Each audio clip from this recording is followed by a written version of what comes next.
Yo Mina. Hey, salut à tous. Bon, aujourd'hui, je vais pas y aller par quatre chemins, hein. Je m'occupe de la chaîne Studio Manga, ou Manga Studio, je sais plus trop, j'en fasse tout le temps les deux. Et comme vous l'avez pu le remarquer, je fais les openings, endings ou soundtracks de plusieurs histoires inventées qui sont ou ne sont pas sur le forum animeforum.com. Je suis sur le forum et j'ai une histoire inventée in the end. Justement, j'ai les premiers openings et endings qui sont sur la chaîne, plus un soundtrack que je vous mets à disposition que vous pouvez réutiliser, même si j'ai déjà utilisé pour mon histoire et que voilà. Aujourd'hui, je fais une vidéo assez spéciale pour encore l'histoire indienne, la mienne, bien que je m'améliore, sur certains noms qui sont prononcés en japonais. Et donc, comme chacun a sa façon différente de parler en japonais ou de parler tout simplement, tout le monde n'a pas forcément un accent particulier ou un accent japonais. J'ai pas inventé que j'ai un accent japonais parfait ou que j'en ai un qui est bien ou pas, hein. J'ai mon accent à moi et je vous prononcerai les noms de façon différente, tels qu'on pourrait les entendre de bouches différentes. Je commencerai sûrement par les personnages principaux et ensuite je vous ferai les noms des autres personnages qui sont déjà apparus dans l'histoire et qui, je pense, doit être un point à donner. Comme ça, vous aurez les noms en tête, vous aurez la prononciation, ce sera sûrement plus agréable ou pas, selon vous, hein, c'est vous qui voyez. Donc je vais pouvoir commencer, et je vais commencer avec le personnage principal, que j'estime le principal. C'est vrai que tout le groupe pourrait être principal, mais le personnage que j'estime principal dans cette histoire, c'est Rokuju. Moi je prononce Rokuju parce que le R est souvent soit roulé ou soit dit en L en japonais. Il faut savoir que le L n'existe pas en japonais, il met toujours des R qui sont un peu roulés. Donc on peut le dire Rokuju ou Rokuju. Le nom c'est Kyofu. Voilà, à mon avis, il n'y a pas grand monde qui a des difficultés à Kyofu. Ensuite, il y a Sezuni. Il y en a qui me disent Sezuni, mais non, c'est Sezuni. Kyofu. Ensuite, nous avons Ko. Lui, il n'y a pas forcément de problème, à mon avis. Kokaen. Oui, Kokaen. Ensuite, nous avons Kotai Koeda. Kotai, oui, il y en a qui disent Kote. Eh non, pas Kote, c'est Kotai. Kotai et Koeda. K-O-E-D-A. Je sais, c'est un peu bizarre, peut-être qu'il faudra ajouter des accents, mais c'est comme ça que j'ai trouvé la traduction. Voilà, cherchez le mot. Ensuite, nous avons bien sûr Uchikina Hyoga. Hyoga, pardon. Aspire le H parce que sinon on n'entend pas. Uchikina, je sais c'est un U, mais Uchikina. Et Yoga, avec le H aspiré, ou je peux le voir, Yoga, je sais pas. Souffler ou aspirer, je sais pas. Ensuite, j'ai d'autres personnages, mais ce sera sûrement par la suite, ou alors il faudrait que je les enlève, je ne sais pas ce que je vais en faire. Ensuite, nous avons la mère de Rokuju, Sutekina Kyofu. Sutekina. S-U-T-E-K-I-N-A. Si vous avez des questions, bien sûr, sur certains personnages, sur leur comportement, ou sur ce qui pourrait, je crois que je m'exprime mal, sur ce qu'ils pourraient devenir par la suite, vous pouvez me poser des questions comme vous voulez sur animeforum.fr dans rubrique inventée et sur le topic indien de l'histoire. Ensuite, je passe tout à la suite. Le père de Rokuju, Kibishi Kyofu. Kibishi, on l'a déjà vu dans l'histoire, il est déjà apparu. Donc, il n'est pas apparu souvent, c'est un peu normal pour moi. Voilà, je connais la suite. Ensuite, nous avons la mère de Chikina, qui est aussi apparue dans l'histoire très brièvement, qui était Koketsuna, voilà. Yoga, d'accord. Son père, Kyojin. Ces deux personnages sont pas vraiment importants, c'est juste que c'était le père et la mère, donc je me dis qu'ils pourront peut-être apparaître par la suite, je ne sais pas quoi encore. Ensuite, les amis de Rokuju qui sont dans le collège qui a été pris dans la bataille entre le tournoi, entre le groupe d'amis et le groupe de Rokuju. Nous avons Akushitsuna. Akushitsuna et son nom c'est Isa Masako.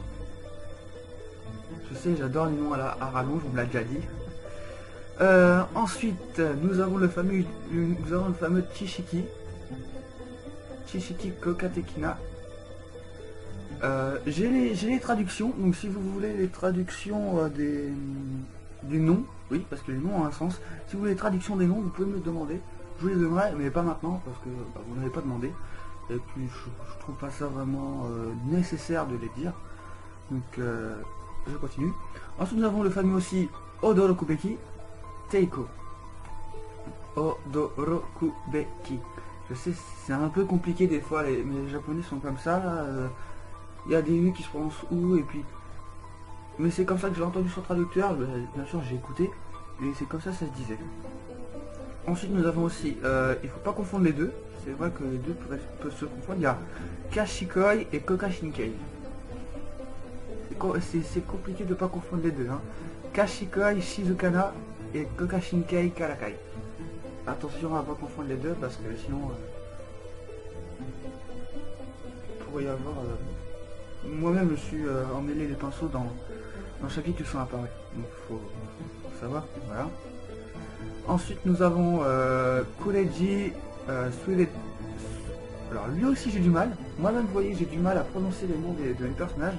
Kureji, celui qui était avec eux encore, mais je lui ai pas donné trop d'importance parce qu'on va pas le voir par la suite. Ni certains, mais on va le voir. Son nom c'est Suirandesu. Et après il y a plein de deux autres là, mais c'est Kevin et les jumeaux Fuga.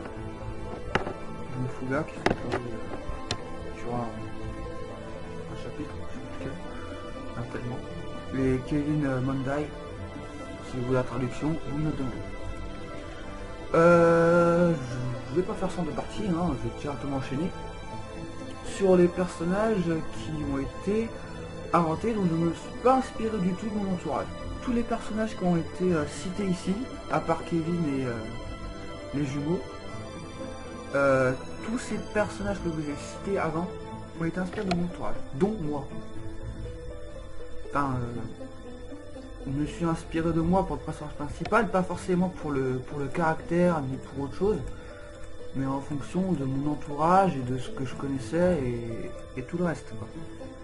Sinon, je me suis inspiré de mon entourage pour les personnages précédents. Maintenant, pour les personnages suivants, je ne me suis pas inspiré de mon entourage, je les ai inventés par pur hasard, comme ça. Tous les personnages, je ne vais pas vous les énumérer, bon, il y a Amida Diff, Linda Masaki, Max Printon, Vlad Lloyd, Rodriguez Fernandez, et il y en a d'autres peut-être par qui vont apparaître, je vais pas vous le dire tout de suite. Ensuite ceux que nous avons déjà vus et qui sont apparus, mais pas seulement en voix, on les a entendus, enfin sous forme de sous-titres. On a eu Genjo Toda. Nous avons vu aussi Otsune Ashiba. Nous avons aussi vu Neruji Gu. Nous avons aussi vu Maki Tanaka. Et enfin, celui qui est apparu, qui n'a pas beaucoup parlé, Joji Tagaya. Alors vous vous demandez pourquoi je vous donne les noms, hein. Parce que les noms sont pas souvent cités dans les histoires. Ils sont dit une fois pour présenter le personnage, mais sinon, ils sont pas souvent dit. Tout le monde s'appelle par son prénom. Voilà. Donc, comme ça c'est fait. Ensuite, qui d'autre qui est apparu? Nous avons aussi Alexander. Alexander qui va jouer, oui, il va jouer un rôle, comme vous en doutez, assez important dans l'histoire ou pas, mais Alexander va jouer, le docteur Alexander va jouer un rôle assez important dans cette histoire, on dit comme ça c'est fait. Kajin, le maître dans la pierre Kajal, on en entend souvent parler. On l'appelle maître Kajal, mais sinon il s'appelle Kajin Mazami. Comme ça vous êtes renseigné, parce que vous embrouillez pas dans l'histoire quand vous l'entendrez. Hein. Alors j'en ai fini avec les noms des personnages à partir de maintenant. J'en ferai un autre quand il y aura plus de personnages par la suite. Hein. bien sûr avec tous les personnages que l'on m'a proposés. Ah oui, j'ai oublié le personnage de Leilana et Mpazu, c'est vrai. Leilana qui est un personnage proposé par Pandora Opera, qui est encore sur le forum, qui m'a donné un personnage assez intéressant, que je dois dire que j'ai donné une bonne importance dans cette histoire, et aussi Mpazu qui m'a donné l'idée d'un autre personnage.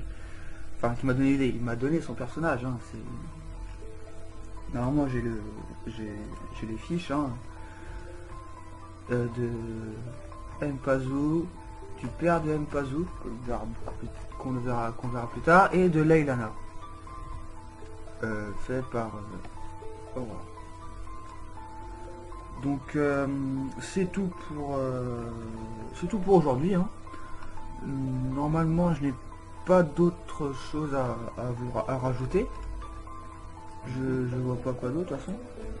Je vous ferai sûrement, si vous le souhaitez ou pas, de toute façon je vais le faire quand même, je m'en fous. Je vais le faire quand même. Je vais vous faire ensuite par la suite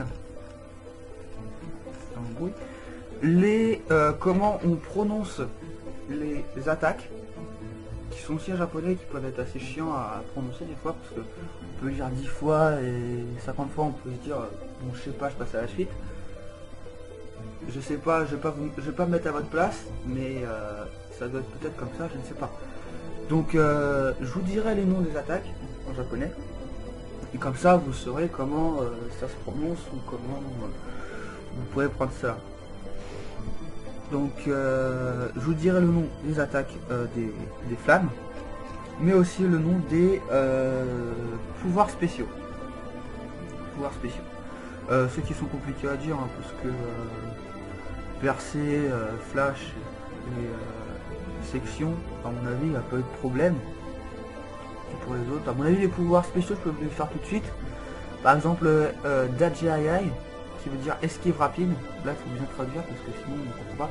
Dajiayai, esquive rapide, qui permet d'esquiver sur place une rafale de coups ou de n'importe quoi, qui va évoluer par la suite, hein, bien sûr, hein, ce sont des pouvoirs évolutifs qui vont évoluer par la suite. Bon, Flash, il n'y a pas trop de problème à comprendre, je sais pas si vous avez tous compris, une attaque envoyée instantanément vers l'ennemi qui n'est pas vu. Hologramme qui sera un pouvoir spécial qui sera vu par la suite, plus tard. Excusez-moi. Fumetsu, qui définit indestructible, permettant de rendre son corps indestructible, qui par la suite va évoluer bien sûr. Hein. Fujo, lévitation, Fujo, permet de léviter en l'air, hein, sans pouvoir utiliser pour autant ses flammes. Ensuite nous avons Percé, je pense que vous avez compris le principe, hein, Percé qui... Excuse-moi, j'ai mal à la gorge. Percé qui consiste à percer n'importe quoi avec une partie de son corps. Ça peut être la main, la paume de la main, un doigt, le pied, la jambe, n'importe quoi.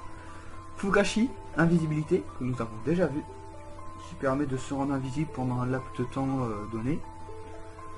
Section, qui est quelque chose d'assez compliqué à comprendre, c'est, on va dire, une sorte de déplacement rapide. Autour de l'ennemi, qui a l'impression qu'il se téléporte d'un point à un autre, mais en fait c'est un déplacement très rapide, une sorte de Shumpo comme dans Bleach. Et ensuite, comme dernier pouvoir spécial, nous avons G-Man, c'est-à-dire Sol, mais que nous verrons plus tard. Je vous expliquerai ça plus tard. Donc pour les attaques c'est un peu plus long, je vais pas m'attarder là-dessus, et donc on va se quitter là pour l'instant. Il y aura beaucoup de trucs encore à vous raconter, les armures légendaires par exemple, les secondes flammes, c'est-à-dire Dainioni, encore plein d'autres trucs à vous expliquer, les octaphores, les grades d'échelle des octaphores aussi à vous présenter. Je vais tous vous les dire, de toute façon ils ont été cités dans l'introduction. Donc j'espère que cela va vous aider à mieux interpréter mon histoire et les personnages. Si jamais vous avez des questions et que cela consiste à expliquer un sujet assez long, et très complexe. Je pourrais le faire encore une fois en vidéo, là, en vidéo, en audio comme ça, avec peut-être des images. Je ne sais pas si j'ai mis des images pour illustrer mes propos. Mais en tout cas, moi je suis ravi d'avoir fait cette petite animation, une petite vidéo sur comment se prononcent les noms, les prénoms des personnages dans l'histoire In the End. Ce sera pas ça le titre, c'est un peu c'est un peu long. Mais sinon, merci d'avoir regardé cette petite vidéo. Je vous demande pas de vous abonner ni d'aimer la vidéo. C'est une chaîne pour aider, pour donner des openings, des endings et des soundtracks et encore plein d'autres vidéos comme celle-ci. Pour le plaisir, je le fais pas forcément pour les abonnés, sans douter.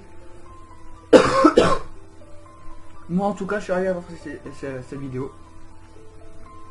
Et si jamais vous avez des questions, n'importe laquelle, ou si vous avez des demandes, je peux vous faire d'un opening ou un ending ou un soundtrack à partir d'une musique déjà existante, mais modifiée afin de la rendre plus potable en tant que opening, ending ou soundtrack. Voilà. Je pense que c'est tout pour le moment. Hein. Pour le moment, oui, c'est tout pour le moment. On va faire ça comme ça.